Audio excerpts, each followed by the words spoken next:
Cinema సంబంధించిన విషయాలు అయితే ఫస్ట్ హాఫ్ స్లోగా ఉంది, సెకండ్ హాఫ్ మొత్తం ఇంకా సినిమా పీక్ స్టేజ్కి వెళ్ళిపోయిందని చెప్పి కూడా అన్నారు. అంటే సెకండ్ హాఫ్ పర్టికులర్ గా ప్రీ క్లైమాక్స్ కానీ చాలా బాగుండడం వల్ల ఫస్ట్ హాఫ్ కొంచెం స్లోగా ఉందని విమర్శలు అయితే వస్తున్నాయి. కానీ ఫస్ట్ హాఫ్ కూడా బాగుంది. పర్టికులర్ గా కిరణుడు పాత్రకి ప్రేయసిగా నటించినటువంటి అమ్మాయి కీర్తి ఆ అమ్మాయి పర్ఫార్మెన్స్ కానీ, అలాగే ఇందులో మరియమ్మ క్యారెక్టర్ ఏదో చేసిన ఐశ్వర్య అని సీనియర్ ఆర్టిస్ట్ లక్ష్మి వాళ్ళ అమ్మాయి, సీనియర్ హీరోయిన్ లక్ష్మి వాళ్ళ అమ్మాయి, ఆ అమ్మాయి పర్ఫార్మెన్స్ కానీ, పర్ఫార్మెన్స్ల పరంగా అతను director Mukesh Kumar Singh the best performance తీసుకున్నాడని మనం చెప్పొచ్చు. భారీ బడ్జెట్, సో ఆస్తులు తాకట్టు పెట్టి మరీ ఇక తాడో పేడ తేల్చుకున్నాను దిగారని చెప్పి చాలా సందర్భాల్లో వాళ్ళు చెప్పడం కూడా జరిగింది. స్క్రీన్ మీద కనపడింది సార్, ఆ బడ్జెట్ అంత పెట్టారు కదా. అదే అంటే ఈ రెమ్యూనరేషన్లే ఉంటాయి కదా. ఇప్పుడు ప్రభాస్ అయితే ఏం తీసుకోలేదని చెప్పి ఆయన మంచు విష్ణు గారు చెప్తున్నాడు. మరి అక్షయ్ కుమార్ కానీ, మోహన్ లాల్ కానీ, శరత్ కుమార్ కానీ వీళ్ళందరూ డబ్బు పారితోషికాలు తీసుకోకుండా నటించారు కదా. మరి పారితోషికాలకే చాలా ఖర్చు అవుతుంది. న్యూజిలాండ్ లో షూట్ చేయడం, ఇంతమంది ఆర్టిస్టులు ఉండడం, విజువల్ ఎఫెక్ట్స్ కానీ వీటన్నిటి ఖర్చు పెట్టడం వల్ల డెఫినెట్ గా ఖర్చు అవుతుంది. కానీ వీళ్ళందరూ ఉండడం వల్ల ఇప్పుడు వాళ్ళు ఇందాక అన్నారు ఆస్తులు కుదువ పెట్టి మరి ఈ సినిమా తీశారని చెప్పి.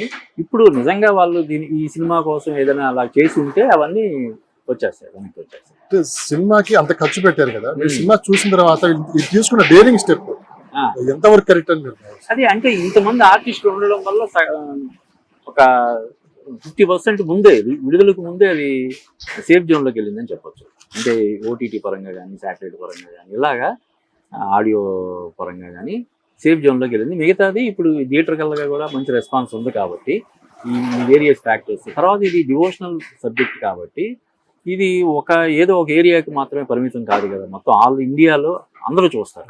ఆర్టిస్టులు కూడా అందరూ ఉన్నారు కాబట్టి, అటు మలయాళం నుంచి మోహన్ లాల్ ఉన్నాడు, తమిళ నుంచి శరత్ కుమార్, ఈ అక్షయ్ కుమార్ హిందీ నుంచి వీళ్ళందరూ ఉన్నారు కాబట్టి ఇది ఒక పాన్ ఇండియా సినిమా కాబట్టి డెఫినెట్ గా ఆల్ ఇండియా రేపొద్దున ఓటీటీలో కానీ శాటిలైట్ లో కానీ వచ్చినప్పుడు కూడా అందరూ చూసి ఒక ఆస్వాదించేలాగా సినిమా ఉందని. సీనియర్ జర్నలిస్ట్ గా, ఫిల్మ్ జర్నలిస్ట్ గా ఒక సినిమా ఎంతో కష్టపడి కొన్ని కోట్ల రూపాయలు ఖర్చు పెట్టి సినిమా వేస్తుంటారు.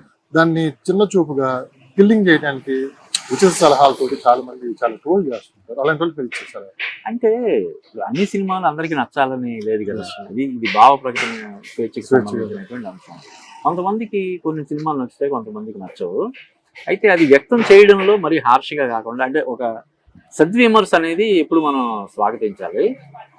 మరి దురుద్దేశపూర్వకంగా వేరే ఎజెండా తోటి చేసే విమర్శల్ని. కానీ ఈ సినిమా విషయంలో దురుద్దేశపూర్వకంగా జరిగిందంటారు? అలాని కాదు, కొంత డెఫినెట్ గా ట్రోలింగ్ అనేది ఓవర్ ది బోర్డ్ అయ్యిందని మనం చెప్పొచ్చు. సో ఈ రోజు ప్రధాన హైలైట్ ఏఎంబి మాల్ లో విజయమ్మ గారు వచ్చి సినిమా చూస్తాం, వైఎస్ విజయమ్మ గారు. ఓకే, సో ఇలాంటి సినిమాలు విజయమ్మ గారు చూస్తారా అని చెప్పి కూడా కొన్ని అదే అంటే ఆవిడ రిలీజియన్ పరంగా కొంత జరిగి ఉంటుంది. కానీ ఇక్కడ మనం చూడాల్సింది ఏంటంటే మరి family member Manchu Vishnu wife తనకి బంధువు కదా, పెద్దమ్మ అవుతారు ఆవిడ.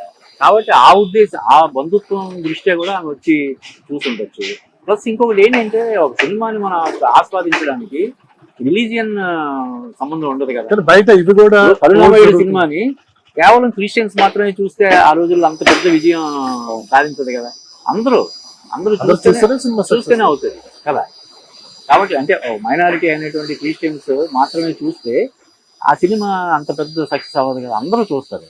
ఒక సినిమా బాగుందంటే రిలీజియన్కి దీనికి సంబంధం లేకుండా అందరూ చూస్తారు. కాబట్టి ఈ సినిమా అంటే వాళ్ళని ఆశీర్వదించడం కోసం, వాళ్ళని ఎంకరేజ్ చేయడం కోసం ఆవిడ వచ్చి చూస్తుంటారు. ఫైనల్ గా మంచు వారి ఫ్యామిలీని మీరు చూసింది వేరు, చూస్తుంది వేరు.